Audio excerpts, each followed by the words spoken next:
Olá, pessoal, voltamos rapidamente. E um detalhe: agora há pouco estávamos falando no final da aula sobre o governo do presidente Castelo Branco, 1964-1967, início do governo militar. E tenha Castelo Branco como um governo de iniciação. Ele monta as bases de um grande palco, que vai durar 21 anos. Após a saída de Castelo Branco, você vai ter uma renovação do exército no poder, e quem assume vai ser um cidadão chamado, um general chamado Costa e Silva. Esse aqui é como se fosse um grande arquiteto do autoritarismo, porque aqui você começa a ver um questionamento mais ferrenho, a presença dos militares na governança. E aí você tem, no Brasil, protestos e manifestações sociais. Digo ainda mais, nós temos o início de uma organização de guerrilha urbana, vão surgir uma série de movimentos de guerrilha urbana, logicamente duramente reprimidos, e vai ser marcante, durante o governo Costa e Silva, uma passeata organizada por uns sindicatos, grupos estudantis, profissionais liberais, que vai reunir no Rio de Janeiro cerca de 100 mil pessoas. Isso assusta, isso vem inibir o governo militar, que vai automaticamente aumentar as suas dinâmicas de proteção ao governo. Dentre as posturas que são adotadas, vai ser posto em prática o chamado AI-5, o Ato Institucional número 5. Destaco que ele é de dezembro de 68 e nós podemos caracterizar o AI-5 como o maior instrumento de repressão do governo militar.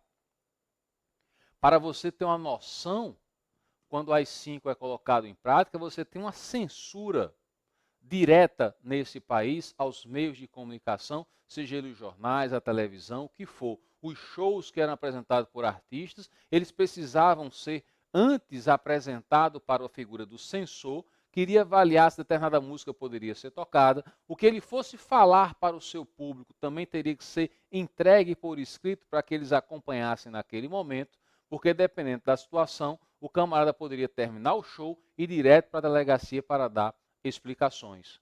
Nos jornais, você vai ter o censor trabalhando no jornal e aguardando o jornal do dia ficar pronto, ele ia fazer uma leitura, iria riscar, iria marcar tudo aquilo que não interessasse o governo para que fosse retirado. E aí, nas pressas, no mundo de máquina de datilografar, o que é que os editores faziam? Retiravam a parte que ele recomendava e colocava versos de Camões, alguma poesia, ou então colocavam uma receita de bolo. Muita gente ficava sem entender como na parte política tinha uma notícia fragmentada. Mas algumas pessoas mais esclarecidas ou do meio entendiam, existe algo aqui que não foi permitido que fosse divulgado para a população. Ora, você vai ter um movimento de resistência por parte da sociedade e vai ter um movimento de resistência contrário por parte do governo. Ora, Costa e Silva, ele baixa o AI-5 e, como nós destacamos, o maior instrumento de repressão da ditadura militar. Qual foi o pretexto para que o AI-5 fosse posto em prática? O pretexto foi o discurso de um deputado chamado Márcio Moreira Alves. Ele chegou até a ter uma coluna no jornal o Globo há muito tempo atrás. Ele, basicamente, em seu discurso, ele chama a sociedade para boicotar o 7 de setembro. Ora, isso aí foi uma ofensa para muita gente. Mas se o pretexto fosse o discurso de Márcio Moreira Alves, olha, ele pediu a boicotar o 7 de setembro e o AI-5 ele surge em dezembro. Você vai ter, nesse momento, intervenção em estados e municípios, permissão para cassar mandatos, demitir, prender e editar leis. Isso tudo por parte do Poder Executivo. E qual o prazo para o AI-5? Prazo de validade indeterminado. Naquele momento você tem uma legislação extremamente dura para todo aquele que questionasse o governo. Em agosto de 69, Costa e Silva ele vem a adoecer, ele é afastado das suas funções. O vice-presidente era um cidadão chamado Pedro Aleixo, que é impedido de assumir. Nesse momento, nos meses entre agosto e outubro de 69, nós vamos ter uma junta militar composta por militares das três forças, logicamente militares da última patente, que vão governar o Brasil, tocar o Brasil, digamos assim, enquanto não venha a ser definido o próximo presidente da República. O poder, e eles vão escolher esse novo presidente. Ora, quem assume o poder vem a ser um general, Médici. Médici, ele personifica o governo mais autoritário durante o regime militar.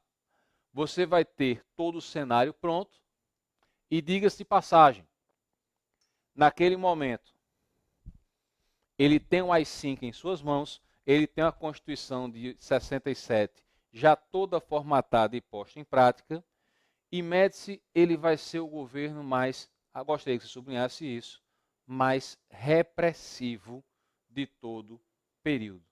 Nós temos uma severa política de censura no país.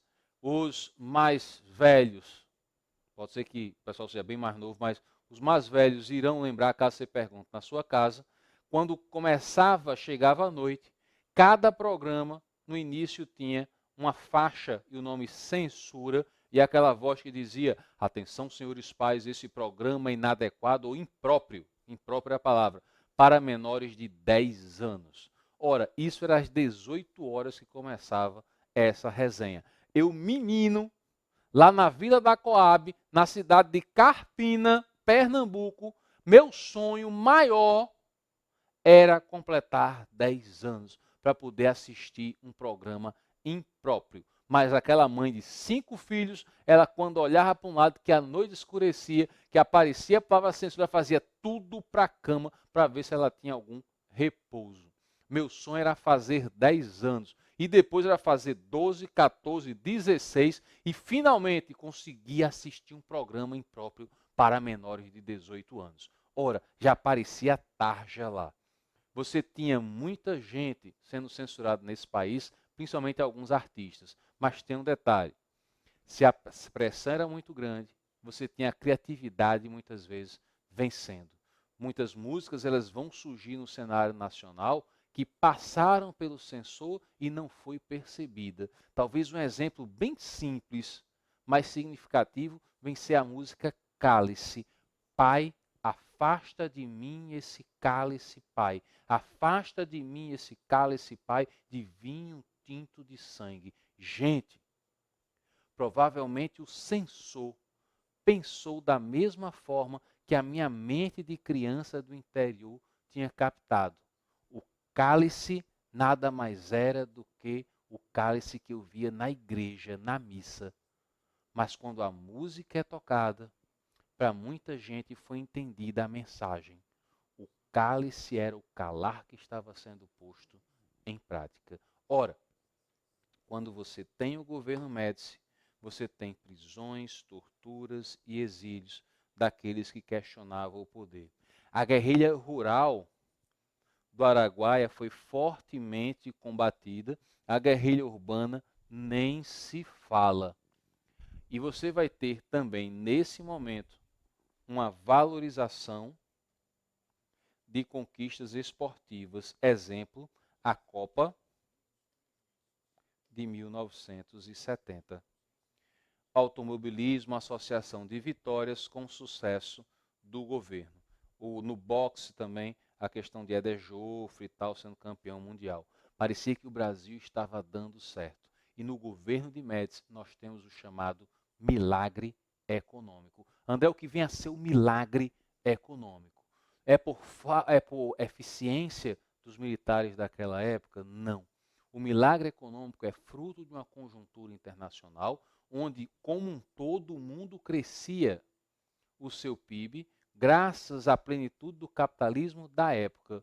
Você está tendo um crescimento gigantesco em tudo quanto é país. E surfando nessa onda, você vai ver o Brasil crescendo do ponto de vista econômico. Sendo assim, você tem o governo de Médici. Um governo extremamente repressivo, um governo também, do ponto de vista econômico, com crescimento econômico. Não pense que uma coisa pode eliminar outra, as duas coisas estão ocorrendo e podem tentar pegar você numa armadilha de prova dessa forma. Se é o governo mais repressivo, a economia está falida. Não. Um governo mais repressivo e uma economia crescente. E um detalhe, o governo mais repressivo, mas era o presidente que teve a maior popularidade entre os governos militares. Por que entre os presidentes militares? Como é que pode um governo tão repressivo ter uma popularidade tão alta? Eu acabei de dizer agora há pouco, gente, tem a censura. A censura, ela estava em vigor naquele momento. Sendo assim, tudo que está sendo publicado a respeito do governo são menções elogiosas, são menções colocando para a sociedade que esse governo era responsável, que esse governo era eficiente e que esse governo estava ajudando e fazendo o Brasil crescer. Essa é a pegada que você tem que ter em mente. O auge do regime militar você tem justamente no governo Médici. Você vai ter durante o governo dele o chamado milagre econômico. Todo o governo de Médici, não. Durante boa parte do governo de Médici. O governo de Médici vai até 74, o chamado milagre econômico vai até o ano de 73. É um período marcado por arroxo salarial, sim, uma dívida externa no Brasil elevada, e também um período de obras faraônicas sendo tocadas pelo governo. Você vai ter, por exemplo, a construção da rodovia transamazônica. Na mentalidade dos militares, disposição, perseverança, disciplina, era possível fazer que se construísse uma estrada no meio de plena selva. Só uma observação que eu vinha frisar para vocês. Por que esse milagre econômico chega ao fim em 73? E isso chama a sua atenção, que não vai ser prejudicado apenas o Brasil.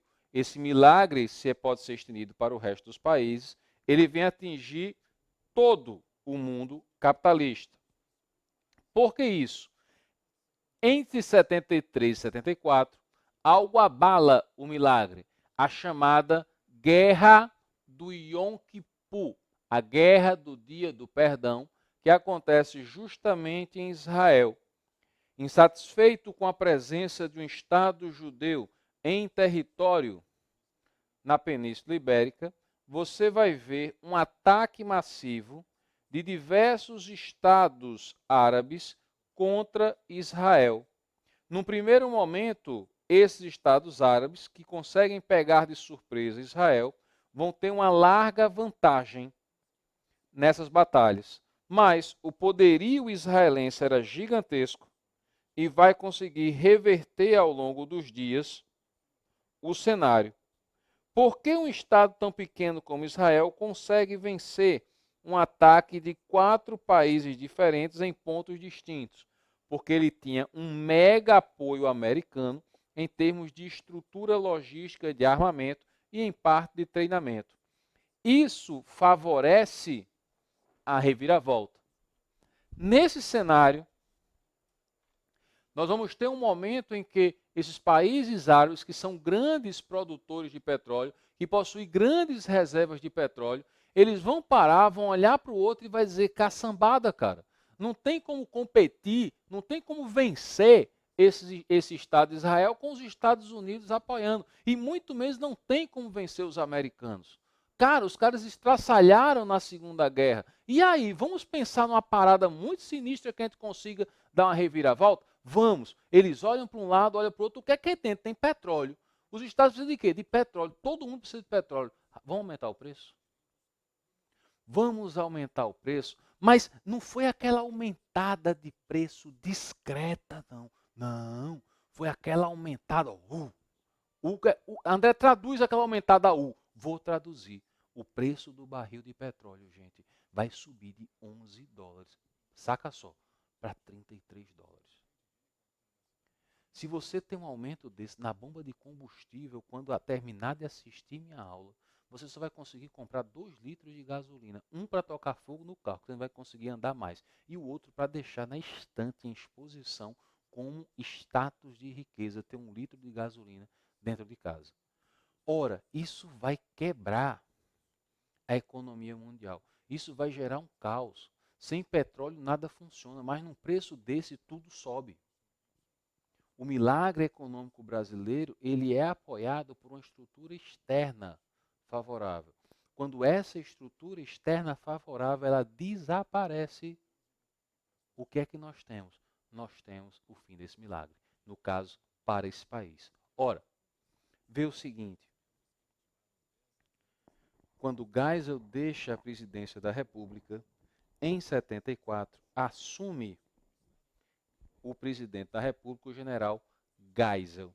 E um detalhe, Geisel pega a chamada bomba Chiano, pega o país com uma crescente insatisfação, ele vai pegar o Brasil com sérios problemas econômicos, e ele tinha em mente, ele que não fazia parte da chamada linha dura, era um cara mais intelectualizado, um cara que acreditava que os militares deveriam voltar para os quartéis e deixar essa parte política para os civis. Ele defendia a ideia de um lento processo de transição à democracia. Mas ele também, do ponto de vista econômico, ele que vai enfrentar o fim desse milagre econômico e o Brasil enfrentando uma quebra de economia e uma recessão crescente. A inflação bate na porta. E essa inflação, em grande parte, vem por causa da crise do petróleo. Ora, o que é que você tem quando a economia começa a ir mal? Você vai ter a chamada insatisfação popular. E diga-se de passagem, em uma crescente.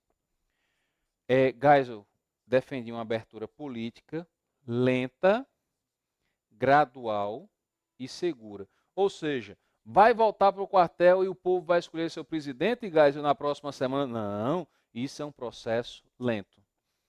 Esse discurso dele fez com que muita gente acreditasse que o fim do regime militar poderia ser em 79.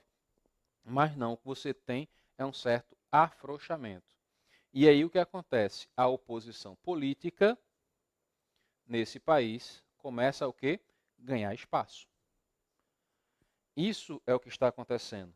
Ora, vem ser lançado nesse período chamado Proálcool, e esse Proálcool vai desenvolver pesquisas no campo da energia, buscando fontes de alternativa para o petróleo.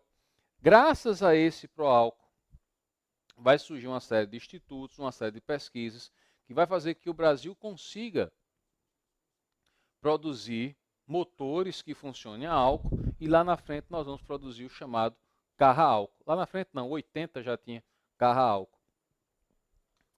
Um carro bem mais barato, mas cuja eficiência nem de perto chegava à eficiência dos carros a gasolina. Inclusive, quando o carro dava problema para empurrar, era novela para conseguir fazer ele pegar.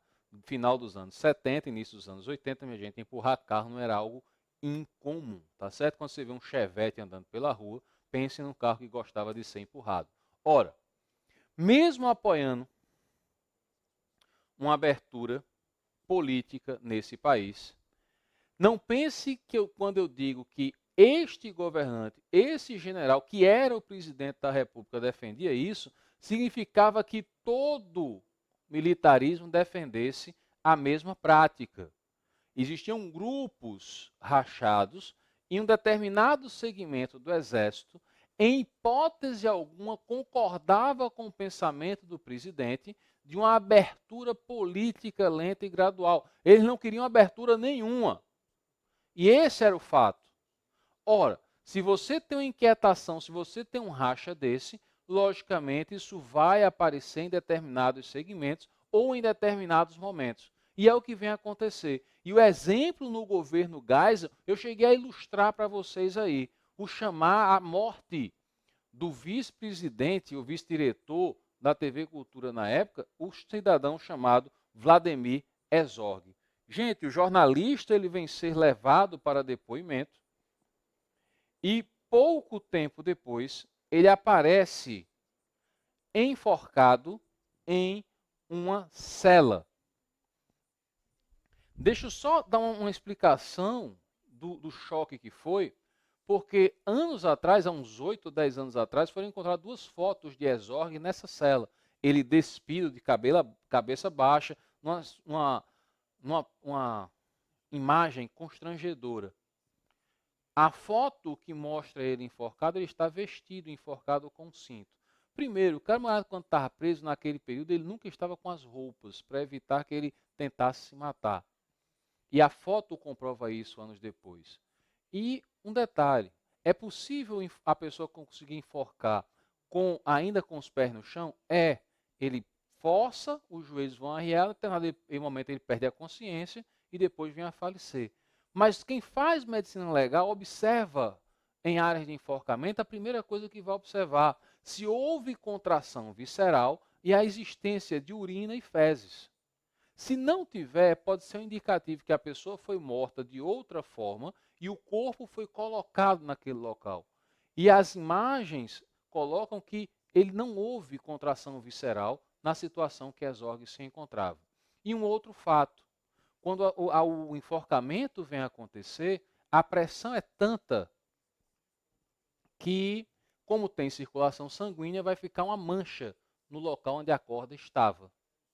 Se a posição do pescoço estiver para um lado ou para o outro, a mancha vai estar mais intensa de um lado ou de outro. Se o corpo, já sem vida, for colocado, mesmo que minutos ou segundos depois, numa posição simulando o enforcamento, essas manchas, elas não vão aparecer. Por que isso? Porque como não tem circulação sanguínea, não vai ter um trancamento ou um estrangulamento dos vasos superiores, que estão circulando na cabeça da pessoa. Ok, pessoal? Ou seja, foi um assassinato, não foi um suicídio. E isso chama a atenção na comunidade nacional e nas comunidades internacional, mesmo sendo algo que ia de encontro às ordens do presidente. Em 76, um outro evento acontece nessas proporções, a morte do operário Manuel Fiel Filho, que aparece morto também em circunstâncias semelhantes. Em 78, Geisel acaba com o AI-5 para insatisfação de muitos militares. Isso gera uma série de esperanças de governança para uma classe política e para muitos segmentos da sociedade brasileira. E um detalhe, quando o AI-5 ele é extinto, abre caminho de volta para o quê? A democracia.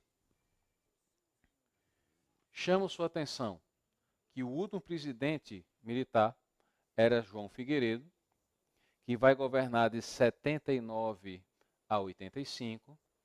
Ele é o presidente que decreta a anistia, a volta daqueles que estavam exilados para o Brasil. O Brasil vai entrar em festa naquele momento, porque está voltando para casa Leonel Brizola, Miguel Arraes e muitos outros estão voltando para esse país. Tem uma música que marca muito esse período, que era o Bêbado Equilibrista. Caía a tarde feito um viaduto e tem uma parte que diz a volta do irmão do Enfio de tanta gente que partiu num rabo de foguete. O irmão do Enfio é Betinho. Betinho estava fora, estava exilado. A música chega e ganha o povão. E Betinho ainda não tinha voltado. Quando Betinho retorna, essa nação de certa forma explode em alegria. A música estava completa. Ora, quando a anistia vem, tem um detalhe. A anistia ela foi ampla. Ela anistiava aqueles que tiveram que ser exilados, mas anistiavam também os militares que poderiam estar envolvidos em algum tipo de circunstância duvidosa ou cometendo algum crime. Ora,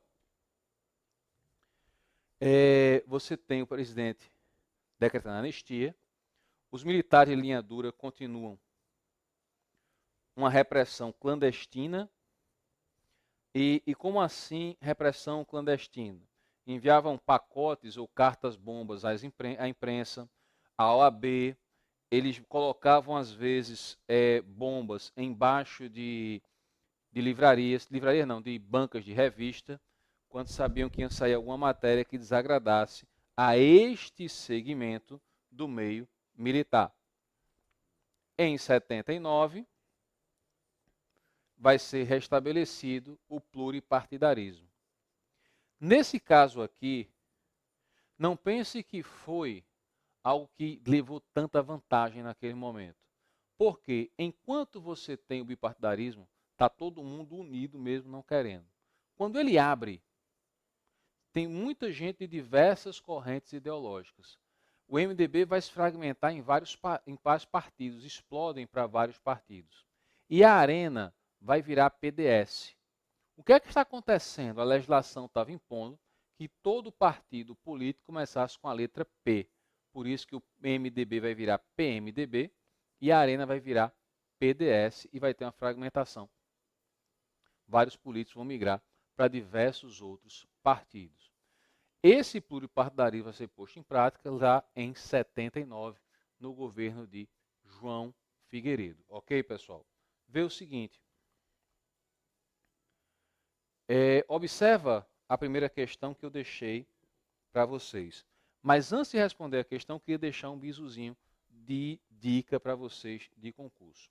Veja o seguinte, toda questão que você pegar no seu concurso de cartório e você tiver uma questão de história sobre período militar ou regime militar, como você queira, eu queria que você fizesse esse desenho de uma pirâmide ou de uma montanha, digamos assim, simbolizando. E você vai colocar as iniciais de Casa Presidente. Castelo Branco, Costa e Silva, Médici, Geisel, Figueiredo. Isso vai ajudar você no seguinte sentido. Quando você pensar no governo mais autoritário, Médici. Quando você pensar o melhor momento da economia brasileira durante o regime militar, Médici. Quando você pensar no presidente com a maior popularidade desse país durante o regime militar, Médici. Quando você pensar em milagre econômico, Médici. Quando você pensar em conquistas nos esportes, Médici. Ok? Aqui você tem a personificação do auge, do ponto máximo do regime militar. E observe que eu tenho uma crescente e uma decrescente. Na crescente, eu tenho o camarada que ajudou a afastar qualquer representante que pudesse levar a mobilização das massas, ajudou a formação das primeiras legislações das cassações, Castelo Branco.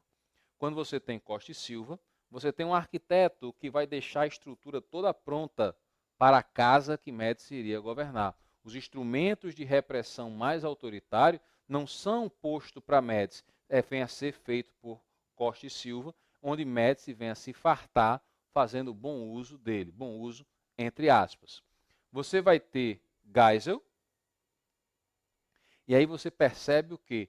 Já uma decrescente, o governo ou o regime se esfacelando.